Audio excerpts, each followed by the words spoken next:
de Marshall, mental coach à Montpellier, Pascal par téléphone quand vous êtes loin. Nous sommes le 1er janvier 2020, si vous regardez cette vidéo dans longtemps, vous comprendrez pourquoi je fais cette vidéo. Eh bien, j'avais envie de vous faire un bilan sur l'année 2019, ce que j'ai appris, ce que je vous ai appris.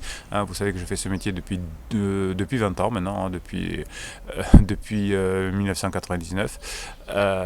Et puis chaque année j'en apprends, les relations humaines changent et ça me permet de vous faire avancer. Alors vous savez que j'ai deux particularités, l'équitation comportementale et la relation humaine.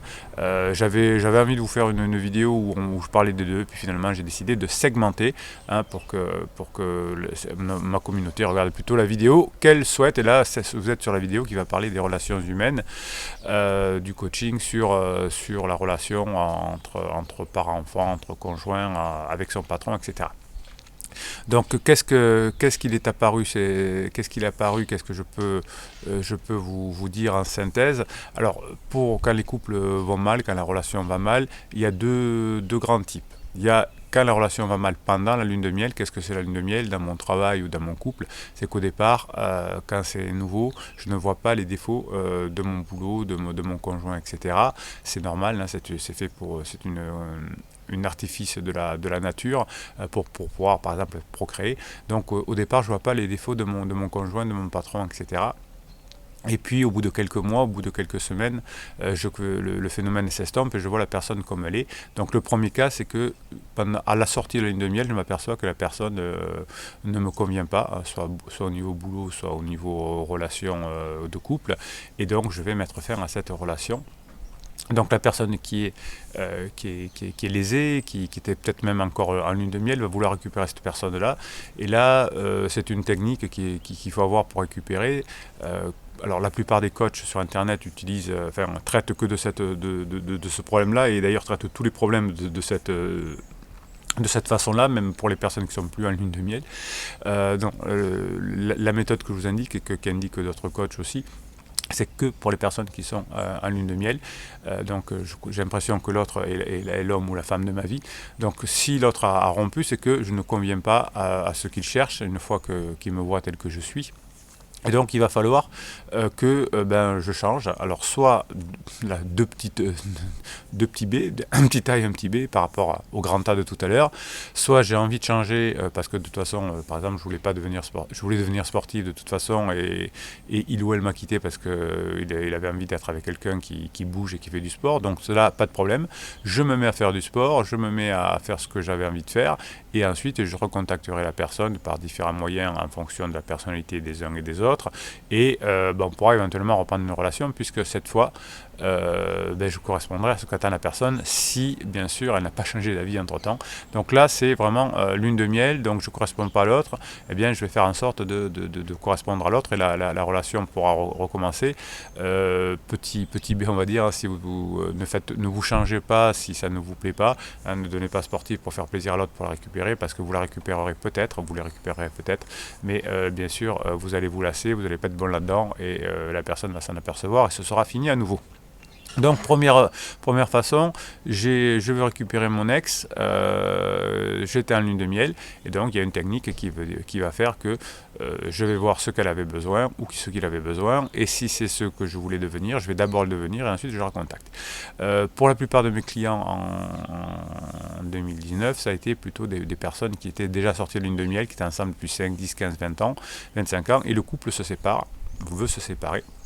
Parce que l'un des deux, cette fois, est en crise existentielle. C'est pas parce qu'on ne correspond pas après la lune de miel, c'est qu'on est en crise existentielle et on croit que l'autre ne nous correspond plus. Alors, j'ai eu le déclic cette année parce que j'étais un peu en rogne contre les psys qui avaient tendance à classer beaucoup de personnes pervers narcissiques sans les avoir même vues. Et j'ai compris enfin, c'est qu'ils font juste une erreur, alors un peu grossière certes, mais finalement ça peut se comprendre, puisque certaines phases de la crise existentielle peuvent ressembler un peu à de la perversion narcissique. Un pervers narcissique est quelqu'un qui peut pas se soigner, hein, qu'il faut fuir. Effectivement, il faut fuir.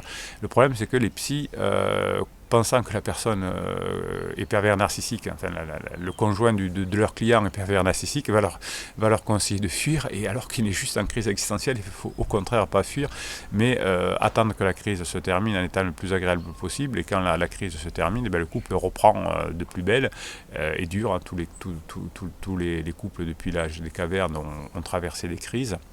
Et comme aujourd'hui on n'a plus effectivement le clan qui protège le couple, on croit qu'on n'aime plus la personne, on n'a plus de sentiments, non, c'est juste une crise existentielle et il faut la passer pour aller vers notamment plus de spiritualité.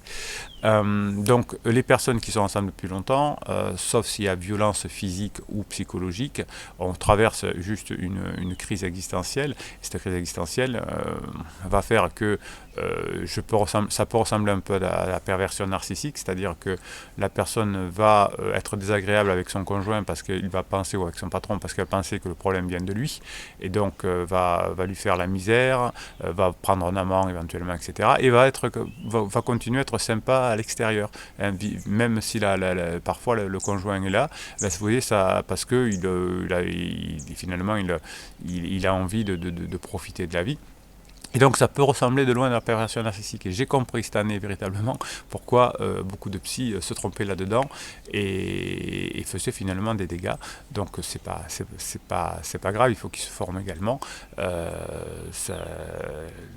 On est là sur cette communauté pour faire progresser tout le monde. Et moi aussi à une époque, j'avais pas bien compris pourquoi les psys confondaient crise existentielle et perversion narcissique. Et maintenant je l'ai compris. Donc vous voyez, moi aussi j'ai progressé cette année. Voilà, donc dans les coachings, je vous donne les méthodes pour comprendre les situations et voir ce que vous voulez faire, hein, comment on fait pour réconcilier sa famille, comment on fait pour récupérer un ex, comment on fait pour faire en sorte que les enfants ne souffrent pas trop de la crise de son conjoint, sachant que la personne qui me consulte a déjà traversé la crise ou va la traverser, hein, donc comme tout le monde, il n'y a pas de comment dirais-je, de pathologie à ça, hein. La crise existentielle, c'est quelque chose qu'on traverse tous pour passer d'une étape à l'autre. Et ça n'a rien à voir avec avec les méthodes que l'on peut appliquer pour récupérer son ex qui ne veut plus de nous après sa lune de miel. Voilà, donc si vous pensez que cette vidéo peut intéresser d'autres personnes, vous allez être généreux en mettant un pouce en l'air, et YouTube proposera cette vidéo à d'autres personnes. Et donc vous aurez été généreux parce que vous aurez permis à cette personne de peut-être prendre une information dans cette vidéo. Faites-vous plaisir en vous abonnant, car il y a des posts tous les jours qui sont réservés aux abonnés. Nous sommes une communauté bienveillante, donc et positive, donc mettez vos remarques en commentaire, posez vos questions et on y répond, on avance ensemble et on va faire ensemble que la relation humaine soit meilleure. C'était Bruno Marchal et je vous dis à très bientôt.